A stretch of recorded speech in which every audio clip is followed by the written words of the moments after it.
Bonsoir. Pendant que le débat sur la Charte des valeurs continue de faire rage au Québec, la Ville d'Ottawa et le gouvernement de l'Ontario, plus que jamais, courtisent les immigrants. Gilles, vous avez assisté cet après-midi à la présentation de la nouvelle stratégie en matière d'immigration de la Ville d'Ottawa. Voilà, Ottawa, vous le savez, c'est la 4e plus grande ville au pays et le quart de sa population est formé d'immigrants. Donc, vous avez fait allusion à cette nouvelle politique sur l'immigration. Elle comporte 3 volets. Comment attirer les immigrants ici, comment les retenir et surtout comment les intégrer. Ottawa veut offrir aux immigrants tout le soutien nécessaire pour développer chez eux un sentiment d'appartenance.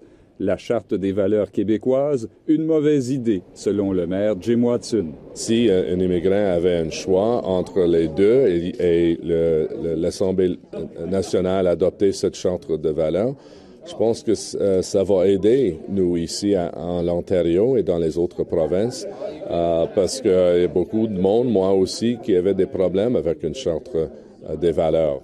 Ça pourrait arriver plus vite qu'on le pense. Même si la Charte des valeurs n'est pas encore adoptée, des immigrants québécois ont déjà commencé à se tourner vers Ottawa. Je peux vous dire que la semaine dernière, nous avons reçu dans notre organisme une famille qui vivait au Québec et qui justement a décidé de déménager à Ottawa à cause de ce problème de charte. Je ne sais pas quel impact à long terme que ça peut avoir. Le gouvernement de l'Ontario se présente comme une terre d'accueil en s'opposant à la Charte des valeurs québécoises.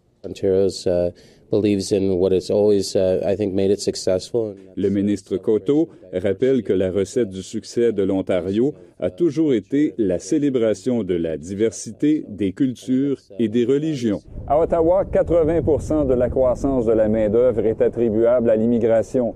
D'ici 10 ans, ce sera 100%. Pas étonnant que la capitale soit prête à accueillir tout éventuel transfuge en provenance du Québec. Gilles Taillon, Radio-Canada, Ottawa.